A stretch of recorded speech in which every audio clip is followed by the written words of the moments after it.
Hello and welcome to Laughing Through the Pain, Navigating Wellness with me, Andrew Esam, my co-host Richard L. Blake, and today we have Wouter Traveckio. Wouter is an entrepreneur, and in 1998 he founded Qdance, the biggest festival brand in the Netherlands. After merging with ID&T in 2006, he became CEO of the resulting company until it was sold in 2012. Bringing people together to celebrate life has always been a thread running through Wouter's work, not only in the festival industry, but also by helping people find their inner peace at the spiritual retreat centre Mandali that he built in Italy.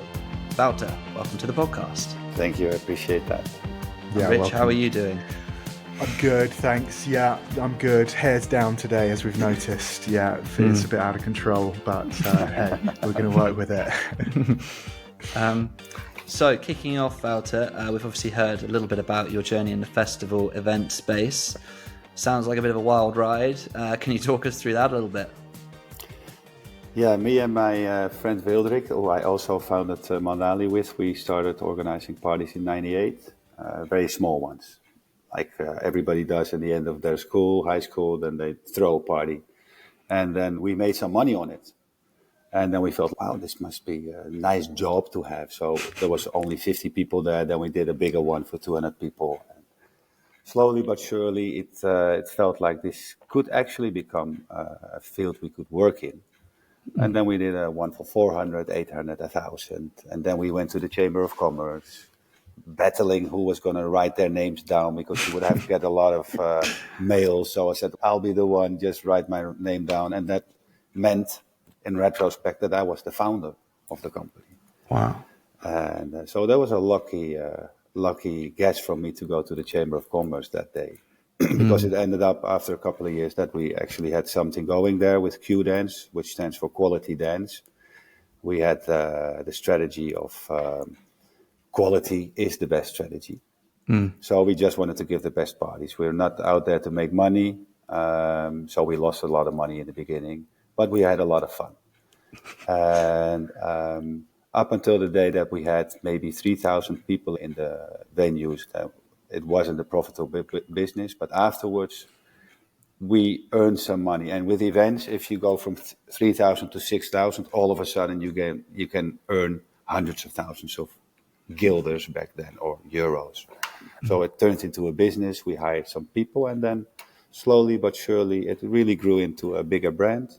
And I had a marketing background, so I stepped into a field of a lot of cowboys just doing parties, and I brought some knowledge to the field of how to actually brand something.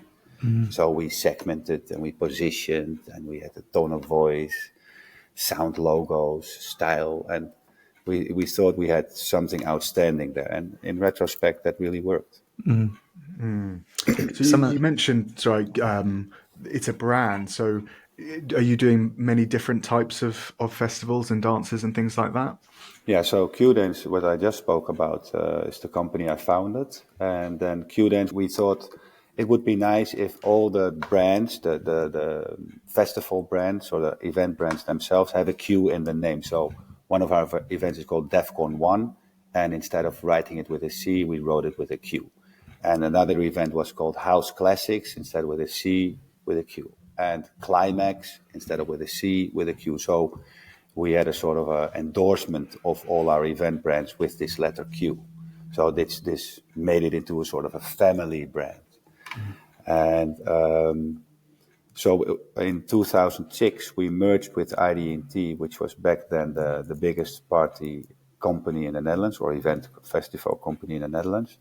They were heading down, losing a lot of money. We were just on our way up.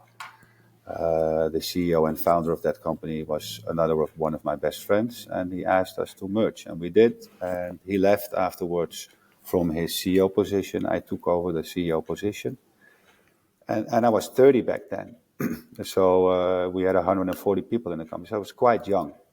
And it had its upsides and its downsides to be a young CEO. Yeah, what's it like working with your friends as well? I imagine that brings extra bit of heat to some scenarios, but I imagine the highs are pretty high. Yeah, I would say it allows more heat, because if you're just there with a business partner, you want to be professional. but with a friend there, you can also get emotional. And we always felt that was an advantage we had because we went deeper into the matter and also asked each other, how do you feel about that? Instead of just what do you think? And as a result, we said, I'm only going to do business with friends. So for us, it worked, but it doesn't mean that we didn't run into each other. Obviously, we did. But there was a larger field of what we allowed each other to say and to feel. And so how did your journey into wellness or being begin from that kind of festival party start? I attended a retreat in the Netherlands after having read the book, the Tibetan Book of Living and Dying, which was given to me by my brother-in-law, who is a hardcore Buddhist, I would say. He did a 3-year retreat, and then afterwards he gave me the book. And then I was 26. I started trying to do the meditations that were offered there, and really taking a sort of a deep dive in the Tibetan Buddhist tradition, which is still my root path, I would say. And started visiting retreats of Sogyal Rinpoche, the author of the Tibetan Book of Living and Dying. But as you might know, it's also a very broad tradition with a very strong instructions on how to meditate, how to inquire, how to do analytical meditation. So I felt a little bit like I can't get a grasp on it. I'm not a monk. I cannot do this while I'm at home. So I get very demotivated reading into it. I thought, this is too much for me. So that led to, when I was 30 and became the CEO of ID&T, it led to me not knowing anymore whether I wanted to be in business because I read this book. But I also felt like I'm never going to become a monk. So both worlds didn't really apply to me somehow. And we made quite a few bucks back then. So I could do whatever I want. I traveled the world. I had the car I always wanted. I had bought a nice house. And I didn't know what to do to get happy and to become less anxious. So what do people do when they can buy what they want? They don't feel like a spiritual path that I had ran into can help them. So my friend said, why don't we go to India?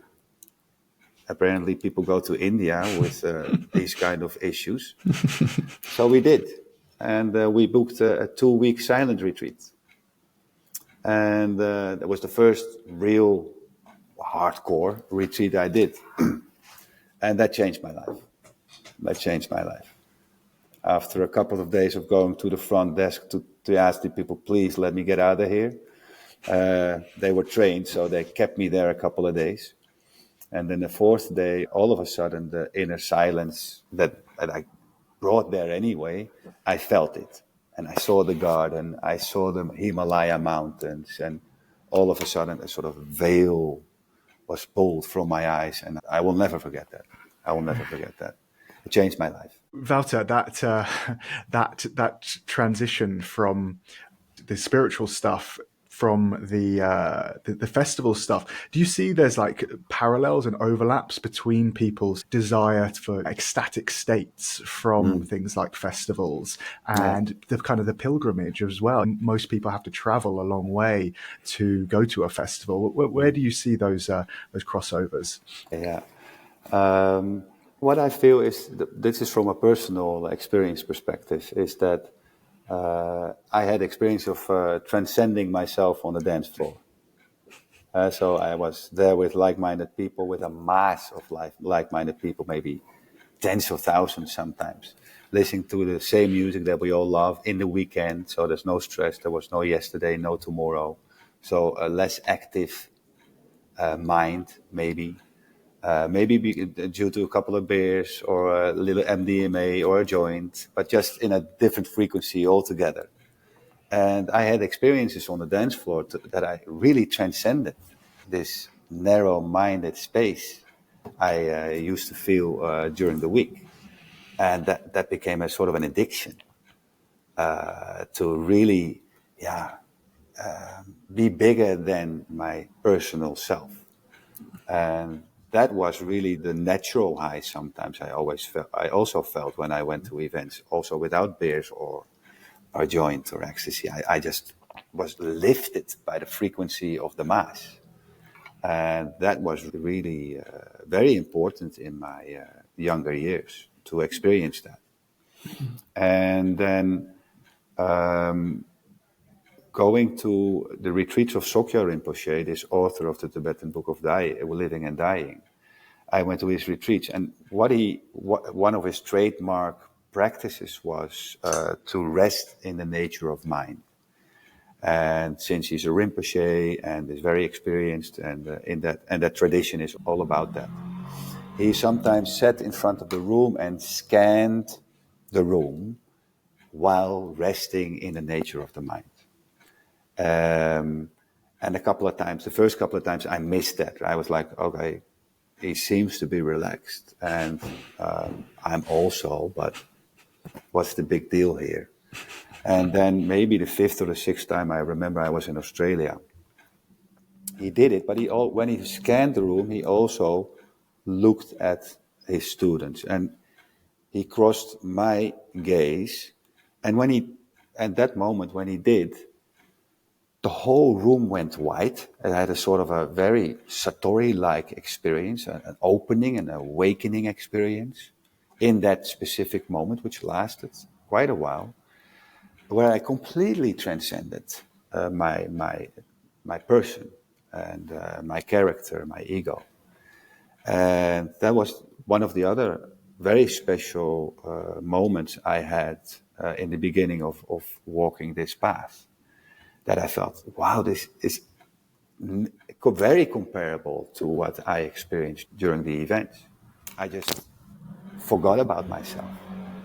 So I felt, and this is what I felt, and I'm sure you've guys felt that too in experiences with either medicine plants or breath work or deep meditations, is that there's this space where you're not so identified anymore with the person, and you're just part of a bigger field that you recognize yourself to be.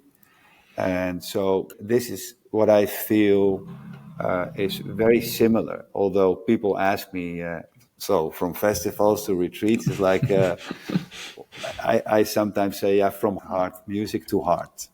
And on my business card, it says for all your parties and retreats. So for me, I got used to spending time in both spaces. But I'm not a businessman. I'm not a spiritual leader or teacher. I like to be somewhere in between.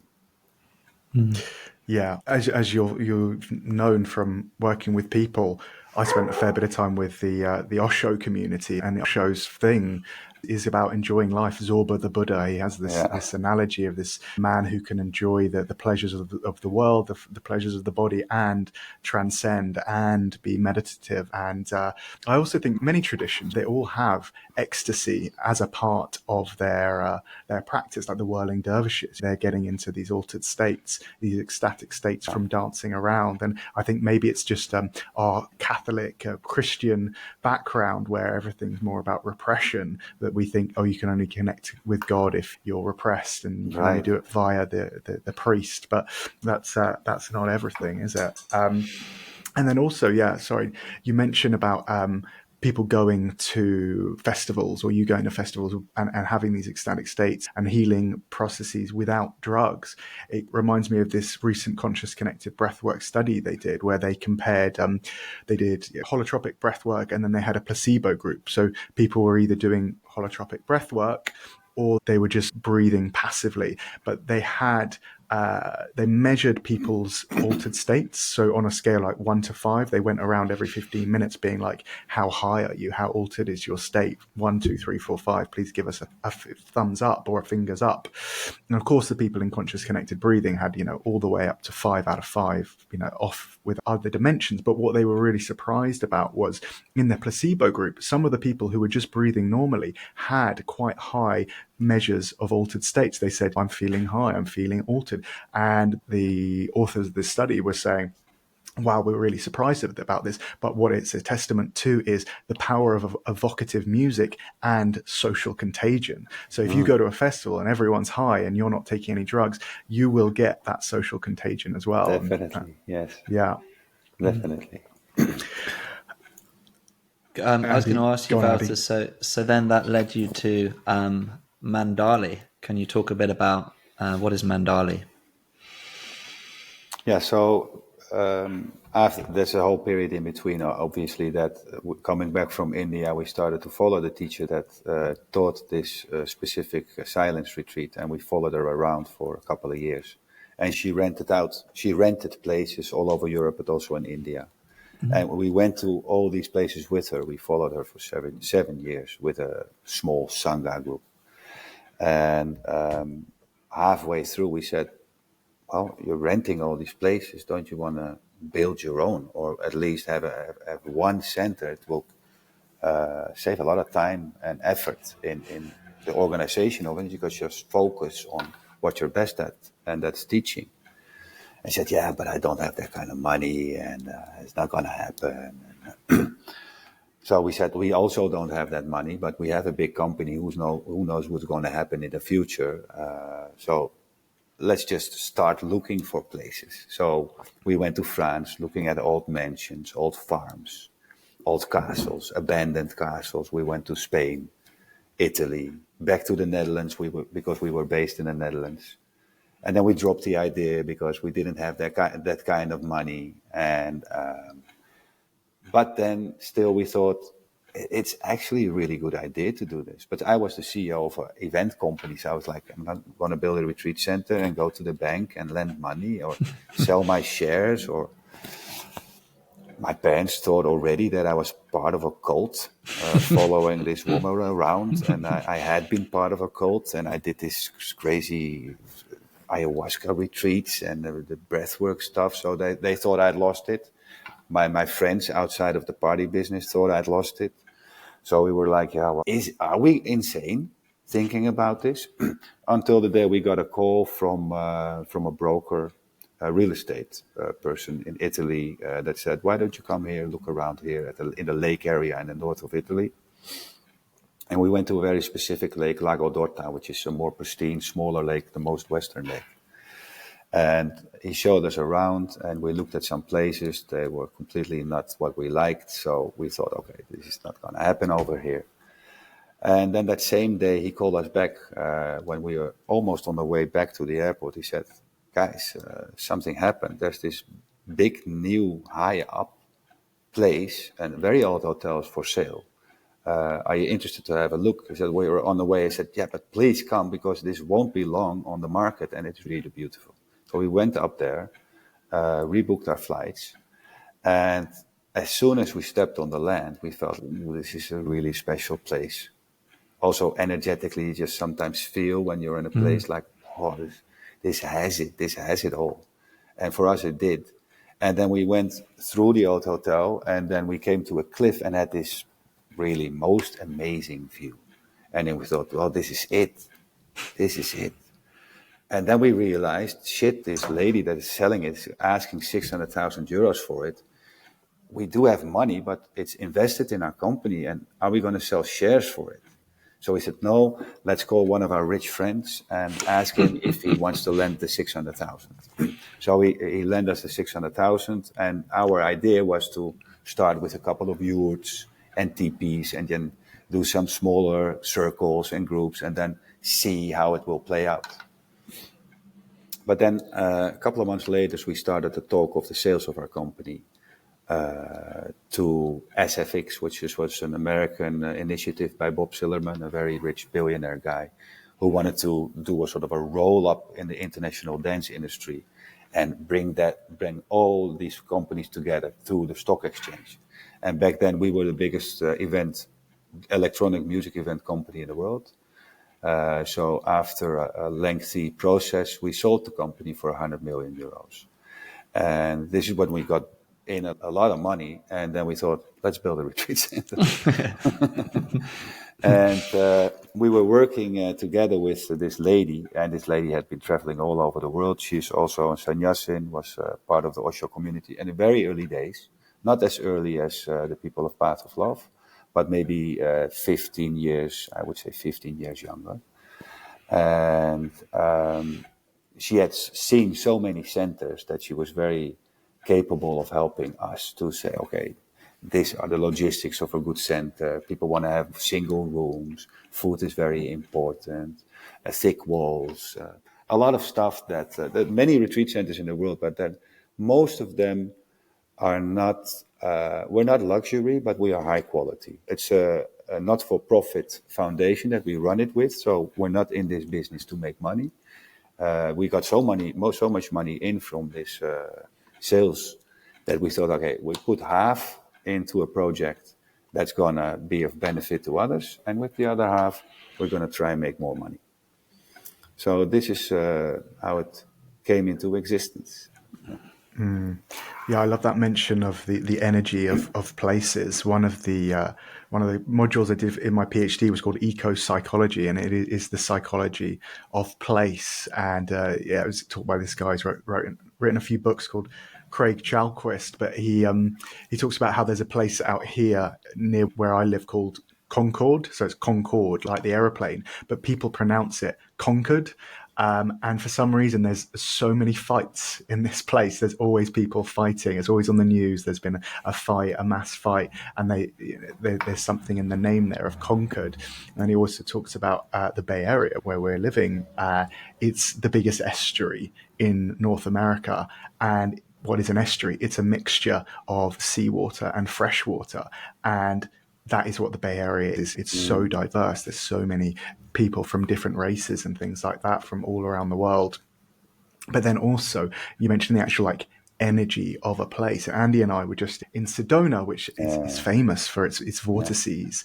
And I'm open to these types of things, but I start with a bit of skepticism. But Andy and I did 2 vortex hikes, and then we went back to our friend's house, and he gave us all a beer. And I drink beer fairly regularly. I'm not a massive drinker, but I'll drink on an empty stomach quite normally. But I had this one beer. It was fairly strong. It was like a 7% IPA. But then I just got the worst acid reflux I'd ever had. And we went out for dinner. We went out to this really nice steak restaurant, and we were sitting down ordering. And I was just like, I had to say to Andy's friend, can you please take me to the chemist? I feel absolutely terrible. So he rushed me to the chemist. And then I was just like, I'm just going to lie down in the car. I fell asleep in the car for 3 hours while they were all having steak. And I came out, I had a bit of a fever. I slept it off, but I've never had a reaction like that before or since, and I think it's probably quite a lot to do with those vortexes. And the teachers that come to our place in the beginning, when we had bought the land, so we thought okay, although we are sensitive to the energy, we do want to have people that actually know about this stuff. So we brought in a couple of shamans and people also with real machines too. Apparently they can, I don't know what they measure, it's not my field, but they can measure both with pendulums, but also with a little bit of electrical machines to sense the frequencies that are over there. And they all said, wow, this is such an amazing power spot because the energy of the lake goes here and it goes up the mountain and then it goes up. And we felt like, sure, of course, it's like whatever. But it's nice to hear, right, that after you have bought a piece of land that people say this about the land. And then only maybe after a couple of months, when we met the mayor, he said, yeah, this place, look there, it's 200 meters from us. This is where a huge Celtic, energetic, ceremonial space was 3,500 years ago. So this has been a place designated in time, according to him, to have a center. And this place has just been waiting for this work. And Andy, I know you're coming in the end of September. I hope you feel it, that what all our guests and teachers feel is that feels like there's a sort of existential support for the work we offer over there. Not just because we offered it from not-for-profit space, but also because the land seems to be really designated to do this type of work over there. I've said it before. It's just it's incredible what you're doing over there, Wouter. Can you talk a little bit more about the kind of retreats you offer there?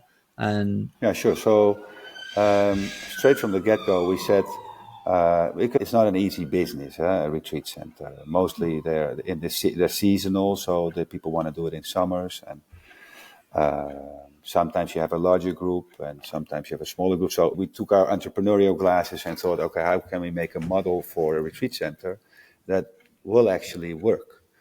And for this, we raised our own program, which is called the Mandali Experience, which is a really low threshold entry retreat where you have 2 meditations, 2 yoga classes, and a sharing circle every day. Now we added some breath work, we do some hikes, some cold and warm therapies, but it's very basic. And when we opened our center, we just had that and 1 or 2 yoga bookings. And we said, okay, this is the Mandali Experience. We booked a few teachers. 6 people showed up. And we have 70 beds. So it's okay, this is a pretty bad start. But the next Mandali Experience, we had 8 people and then 10, like with our events. It was already paid for. We didn't have a bank loan on it. So we thought, this place will be here. We've got the time. We didn't have a big team yet, so we chose not to do marketing. We said, this is such a good place, it will sell itself. We don't want to go into sales of it. We just have to focus on the quality of the program. So half of our program now is the Mandali Experience. We have around 3,000 guests per year, and half of it is the Mandali Experience. And it's our most successful program. We always sell out 60 beds with the Mandali Experience. And then the other half of the retreats are retreats that are teachers from around the world that are looking for a retreat center and want to bring their students to a center. So we're very happy for instance, now this Saturday starts a retreat from Rupert Spira, who's a non-duality teacher, pretty famous, has a huge international following. We have Buddhist retreats, Buddhist. We've got Kalu Rinpoche coming. He teaches a little bit on yoga at this time, but we've got therapy work with the Working with People group. We had internal family systems from Eric Schwartz. Richard Schwartz. Is it Richard Schwartz? Yeah, right. I'm reading his book at the moment. Richard Schwartz. Just loving it. We've got, but also yoga from Sarah Powers. So in the beginning, we had smaller teachers because they couldn't guarantee to sell out the place. We had people bringing in 15 and 20 people. But as soon as we had some of these more world-renowned teachers and they put it on their websites, other teachers see that and they call us. And so now we're fully booked. We don't have any bed left. So we're considering to build a new center on the same mountain, a second Mandali. Because if we would have a magic wand and put a second, then it would be full within a month. Because there's so many inquiries from teachers and so many inquiries from guests that will easily be filled up. And that's mainly because I would say we offer a very good quality, but for a not-for-profit price. So you can have a retreat for 13 or 1,400 euros for a full week, including food, accommodation, and teaching. Mm-hmm. And that's, if you look at the market, most of the centers, I would say 9 out of 10 centers, are commercial initiatives. And God bless them as well, because they are in the same field. But we're not trying to make money here, so we have that advantage towards others. That's awesome. Yeah. And Mandali sounds a lot like mandala. What does the name actually mean? I don't know if I hoped it was the plural of mandala. But we were trying to find a name, and I like to draw mandalas, and I've been doing that for a long time. And while drawing a mandala, I was like, mandala. Now, if you type on the internet, there are a million mandalas. So if you just change one letter, mandali, then it becomes unique. And mandala is center of the cosmos, center of the universe, center of yourself, center of a drawing. Starts from the center, so it felt very appropriate. And Mandali sounds also a little bit Italian, so it's a little bit playful. And we used the seed of life, which is the center of the flower of life. This flower of life drawing, the center of that is the seed of life. And we took out the inner part of the seed of life and just put that on top of Mandali. And there it is. So we didn't go to a designer. We just made that up ourselves. And now it works. It's pretty simple, straightforward. but it does have this feel, the name Mandali, that it's not just a hotel or something. We're in a space, we hope, at least. You didn't, I don't know if you said it already, but whereabouts is it exactly? So when you fly to Milan, the north of Italy, you will drive west or northwest. So it's 1 hour, 10 minutes from Milan, if you would fly into Milan Malpensa.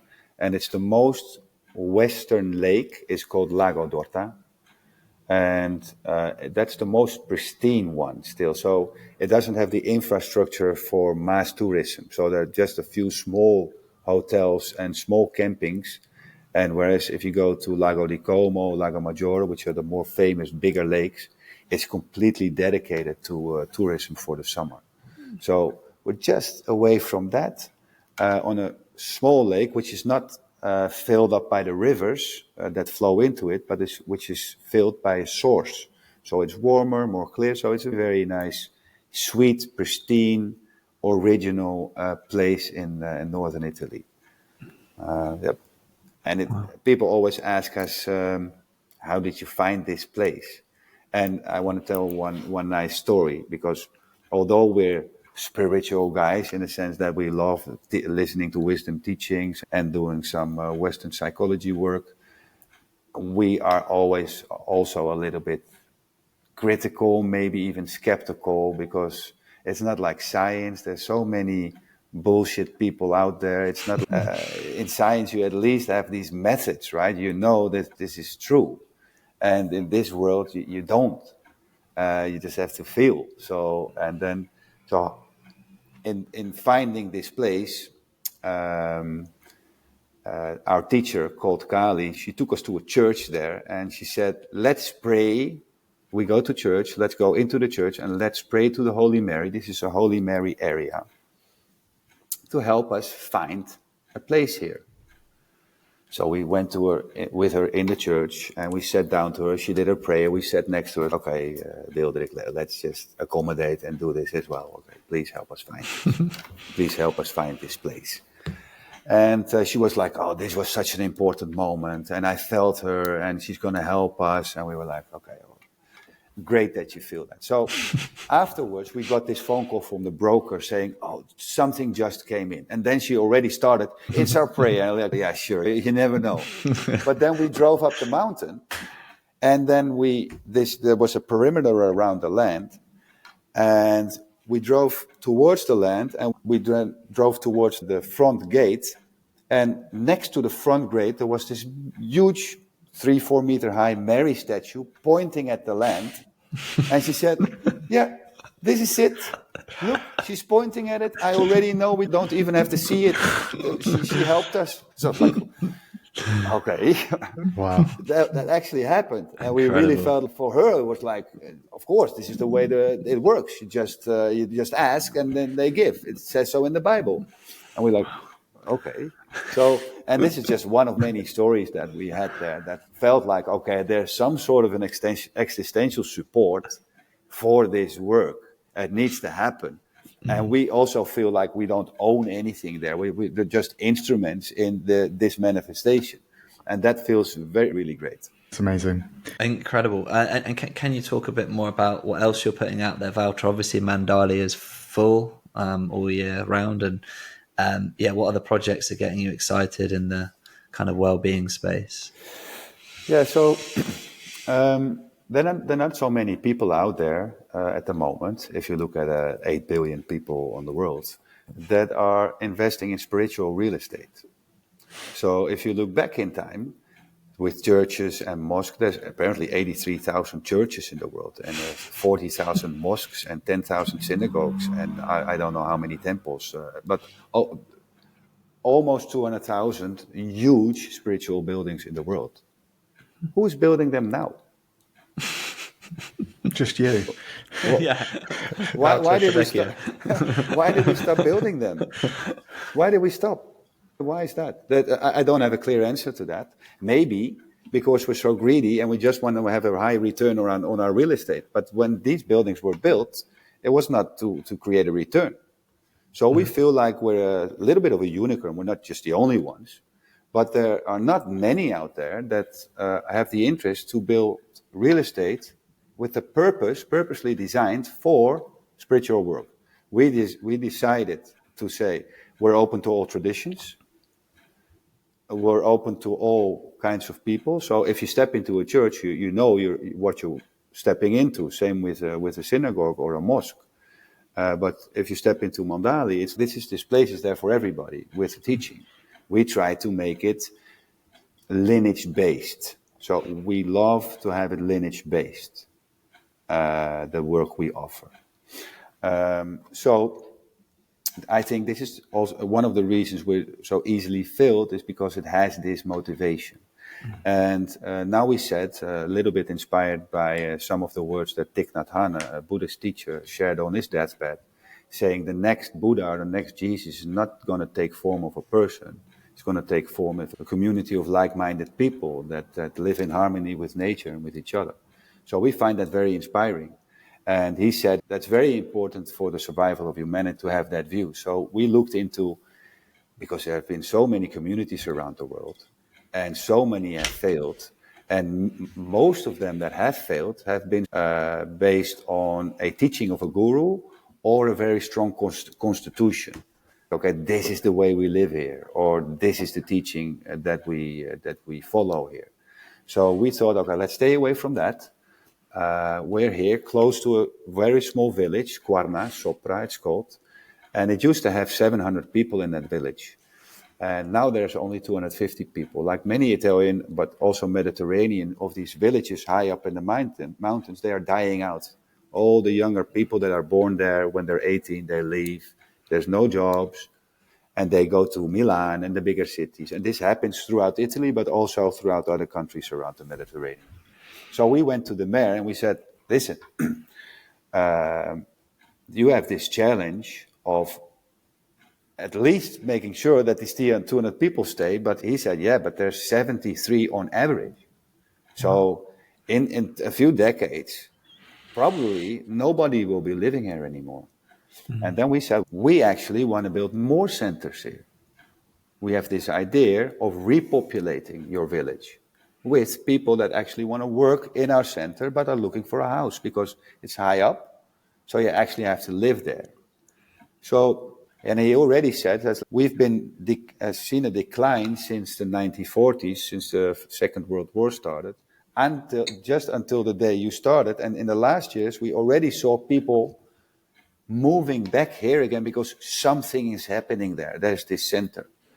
So a few of our teachers moved there, a few of the employees moved there. So now there are 15 people more than there used to be a couple of years ago. And we said, we think this can be a few hundred people. So we started buying pieces of land around Mandali. We started to buy houses. We started our own food garden, our own animal sanctuary. We're digging for water, putting solar panels, just to start. Put some youths here and there, and just to start attracting both families that want to have a nice vacation and have a house that if they're not there, we can rent it from them because we need accommodation. But also teachers that want to move there. But also people that want to be part of a community, just live there and work with us. And we don't know where this is going. We laid down a 30-year vision. We were very inspired by one of the talks of the Dalai Lama that we went to a couple of years ago in Brussels, in Belgium. He said, today and the next 2 days, we're going to talk about the strategy for Buddhism for the next 500 years. Okay, that's completely different than they do in politics. But also in the corporate life, they speak about 3-5 year strategies. And in politics is 4 years. In business, I'm used to talking about 5 years because who knows what's going to happen in 10 years. But why not say in 30 years, we hope that there are going to be 800 people here. And what we saw on the internet and doing our research a little bit into communities is that below 300, you don't have enough people to make sure everything is there and you can take care of each other. But above 1,200 people, you need all kinds of outside resources. So we said, let's stay in the middle, and we go for 800. And now people are moving actually there. So they're looking into the houses. The only thing we have to manage is these Italian people that are actually living there right now. They're saying, are these Dutch taking over here? So we really have to be very smart in informing them and telling them what is happening. And so we organize Qigong classes, breathing sessions for these older people. And they have lunch with us, and it's really nice. So we're very close to the mayors and to the communities. So this is the big dream. And us buying these pieces of land is also like we did with Mandali. We don't know what's going to happen with these pieces of land, but it feels like something's going to happen. Mm-hmm. And this is the type of entrepreneurs Wildrik and I are. We just trust that if you really are motivated and also benefiting others, then there is some sort of unseen existential support out there that puts the traffic lights on green. I hope. Yes. I've spent some time at some of these communities around the world, and as you mentioned, they really struggle. And what I found was there's a core group of people there who live there. That's their life. Then they rely on tourists. So I went to this place. I did a month-long breathwork teacher training at this place in Costa Rica, and what I found was I felt really unwelcome by all the sort of the locals there. They weren't locals; they're from America and England and Europe. But it just shows, even in these like conscious communities, this idea of like tribalism, racism, xenophobia, nationalism is just so ingrained in our in the human experience. Me, as I look just the same as other people, and I'm very open-minded and I'm learning about breathwork. To them, I was an outsider and toxic to their community. And I also found like there's just this like sort of undercurrent of anger in a lot of these places. A lot of these people, they don't fit into the mainstream, so they find another community, an alternative community. And I guess when you are someone like that, maybe that creates some kind of resentment to people who they perceive to be in the mainstream. But yeah, we just found that people were just so angry and rude and nasty, and but then the irony is those people relied on me and my tourist money to keep the place going. So I hope, thankfully, I know you've got a bit more money to do those types of things. But have you come across any of those kinds of challenges?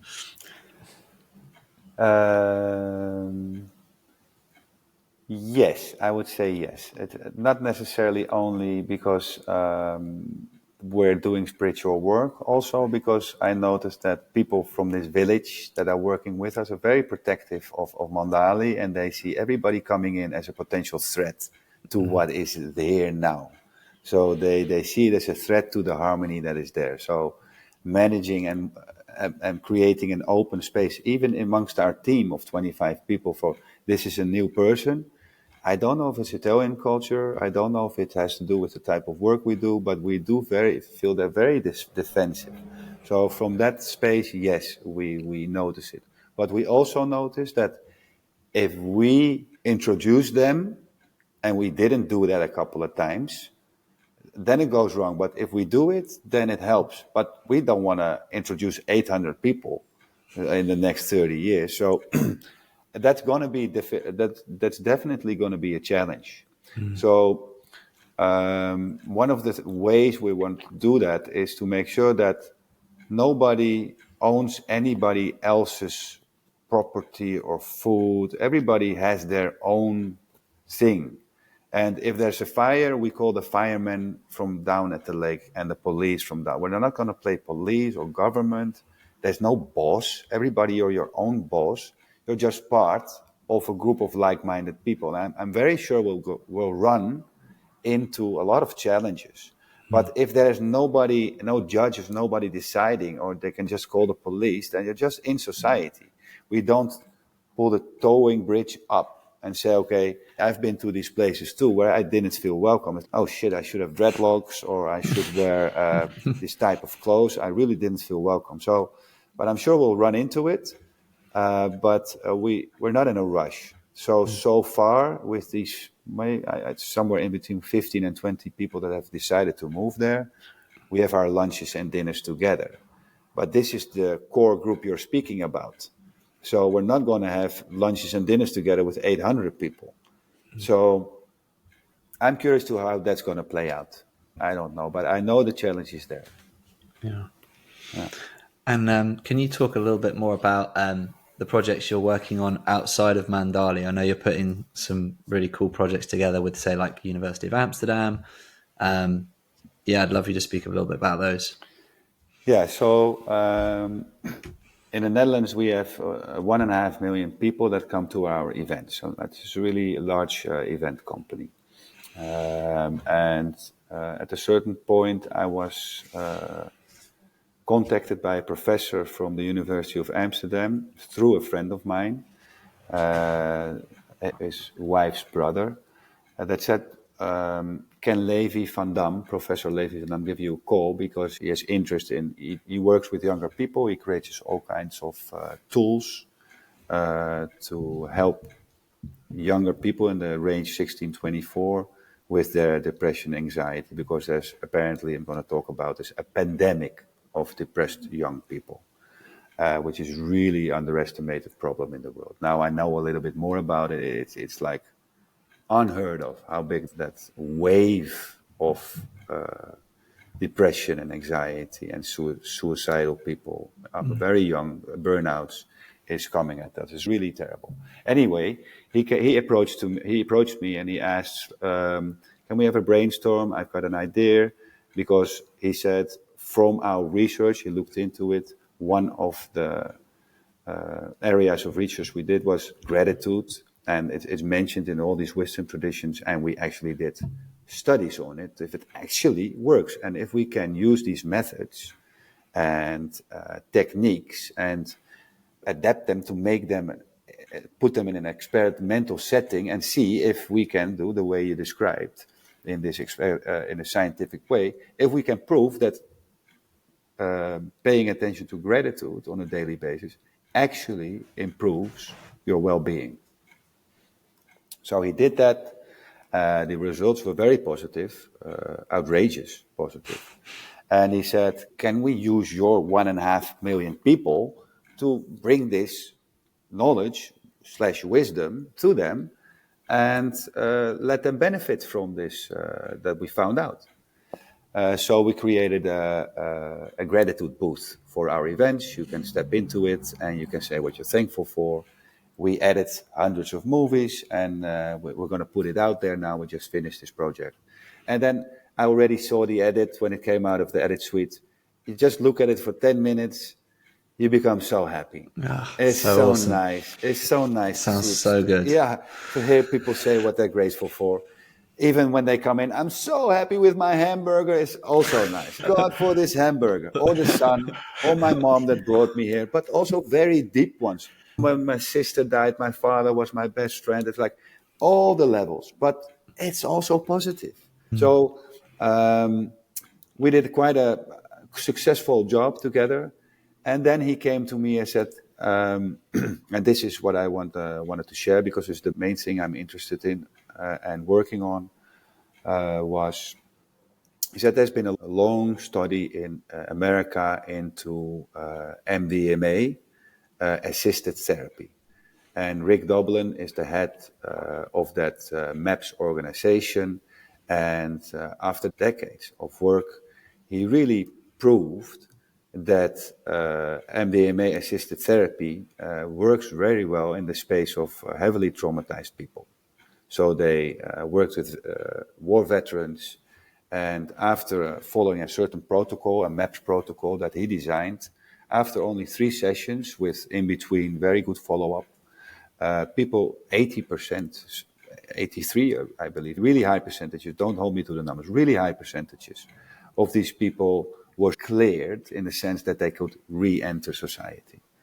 And that was amazing. And it even came to a Netflix documentary, I believe it's How to Change Your Mind, where they don't only speak about MDMA, but also about LSD, I believe, and ayahuasca or other substances. And this professor, he called me and said, I'm in contact with Rick Doblin because we have the idea to launch the first ever international study into testing if it works also for PTSS people under 18. But since it's a prohibited substance anyway, that's a very tricky field, right? Okay, maybe if we do it, then at least we do it with older people. Because you have to have an okay from the parents that they're going to use NA-list drugs on a younger age. So it's got a lot of hurdles. And everywhere I go, I get a no because people don't want to burn themselves on this type of work. But if I just have the money, I can put the people in place and we can start the study. So I said, okay, that's a very nice story. I don't think our festival business would have been so successful without MDMA. So I owe a lot to it. And so let's do a fundraiser. And I did a fundraiser. I sent out a letter to many people in the party industry. I said, have you ever used MDMA? And I knew they would have to say yes. Do you think this could be beneficial in therapy? And they all said yes. So come to this night. We're going to try to raise money for the professor. And we had a very nice setting. Rick Doblin was on the screen. We had quite a few nice other professors that spoke, some people from our industry. And the main act of the evening in retrospect was this young guy that did it already underground. That is not legalized yet, but he went to a therapist and he wrote a letter to read out to the whole audience that he did a couple of MDMA sessions, which completely changed his life. So we got in a lot of money and we hired he hired the first people. We're now training 4 therapists and selecting 14 children. And next year we're going to start the study. Wow. So, but this is a very lengthy process, but it has to start somewhere, right? This is not in a year or something. But eventually, somewhere down the line, we have a sort of a milestone that we say, we want to have the first MDMA clinic in the world for younger people. So you can just step into it. Obviously, with you have to have a letter from the doctor probably. It's not going to go, yeah, I'm going to go to do some MDMA therapy today. Probably not. Maybe in 30 years, I hope. But the first step will be, hopefully, the doctor says you can do EMDR, neurofeedback, all sorts and forms of psychotherapy, but you can also do MDMA-assisted therapy. So to get it in that field. So that's a very important project I'm busy with. Do you want to say something about it or ask something about it? Yeah, I was just thinking, I know MDMA is so, I think it's just passed through phase 3 trials in the US, so very soon it's going to be used in clinics. I just never thought about using it for children or young people, but I'm very aware of how much young people are suffering and things like that. But to do it in children, I think is really brave and really exciting. So I really hope that goes well because I know a lot of children who are suffering all that out there. So best of luck with that. I also wanted to ask about your gratitude study. Did you do any follow-up measures? Did you find when people were doing the gratitude, they felt better in the moment? But was there any follow-up, how they were doing like a few weeks later or anything like that? No, on the event we didn't do. The study was conducted by himself before. So he did the study. And as a result of the study, he said, okay, we want to make a sort of a gimmick just to make it very accessible to people. But the people that came to our events, we didn't do a study with. They just went into the booth, left their gratitude behind. We made a video of it, and basically that's it. The study he did before that. And a very interesting outcome of these studies. And also very beautiful to read and to actually understand why it's so important to be grateful every day. It's such an effective sort of medicine. He created also a bunch of other tools like Feely, which is an app that measures your emotions every day for young people. So they just go over 30 questions, and with a 5-point scale emoji, you can say, I'm very sad, I'm very happy, and then 30 questions. And throughout the time, these young people, they noticed, yesterday I put I feel like shit emoji here, and today it's like, very good. What changed? Nothing changed. This is just being a human being. So they get a sort of a distance from their emotions and understand that they are not their emotions, it's just passing through them. So it has this effect that for younger people, that they get less attached to how they feel instead of more attached to how they feel. So very smart ways of creating tools to help younger people. And we're in very broader talks with him to launch a platform which is called Bidu. Bidu comes from being and doing, because we seem to be human doings, whereas we're human beings. And to help these people, actually you don't have to stop doing. No, there is a doing here, but there also has to be space created for being. So we're creating day retreats, week retreats, courses, and online communities in the app space to go into the prevention space, because most of the care provided by the government is focused on the ones that have fell over the cliff and are in need of help. But there's 80% of the younger people are on their way to the cliff, and there are almost no instruments focused on that large group to prevent them to fall over the cliff. So we felt that's a very good space to focus ourselves on in the prevention of this depression and anxiety. Yeah, that's awesome. The prevention thing. China is obviously not a very popular country, but I do have one of my best friends raising children over there, and he's a school teacher, and he shares how wonderful it is that the government restrict the children's social media usage. They're only allowed a certain amount on TikTok per day. They're only allowed a certain amount on computer games and things each day. And social media is such a big hot topic at the moment, but we've also got to find the remedies for people who, when they do get harmed and fall off. And also growing up into, I remember my daughter asking, she's 16, she asked me, "Daddy, do you think I can grow old in this world?" I was like, of course, I said yes. Of course you can grow into this world.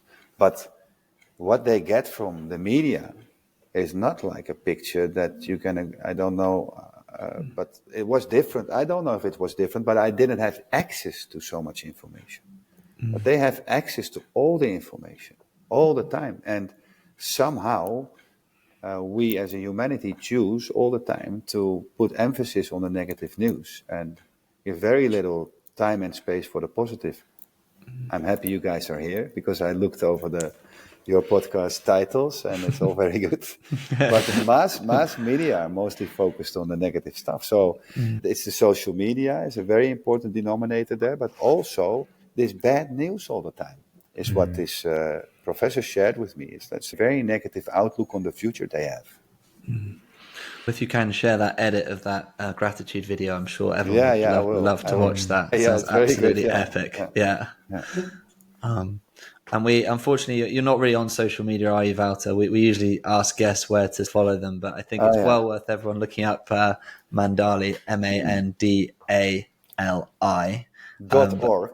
But anything else you want to signpost? Yeah. I know you like to keep a low digital footprint, so I don't want to call you out. No, I would recommend people to let other friends know that you make this podcast. Okay, awesome. That's good enough for me. Yeah, I'll talk to loads of people at your festivals, bore them senseless about this. Use it as a marketing ploy. It's a great way to pick up women, Andy, I think. Possibly. Check out my podcast. No, Wouter, it's awesome to speak to you, mate. I could talk to you all day. Thankfully, I'll probably have the opportunity over the next few weeks. But we like to, on this podcast, we like to highlight light in the world, and definitely you are a shining example and putting so much good out there. So thank you so much for that, and thanks for coming and giving us the time. Thank you for the invitation, Andrew. I really appreciate it, and Richard as well. Nice to meet you, Richard. Maybe see you one day in real life. I would love to be part of your breathwork sessions. Andrew speaks really highly of you. So thank you for hosting this and having me today. Awesome. Thank you so much, Wouter. Where do they find us, Rich? We are on Instagram at The Breath Geek and at Andy Esam and richardlblake.com. And you can find our podcast, this podcast, on all good podcast hosting sites, Laughing Through the Pain, Navigating Wellness. All right. Thank you, everyone. Thank you, listener. Thank you, Andy. Thank you, Wouter. Bye-bye. Cheers. Bye. Cheers. See you.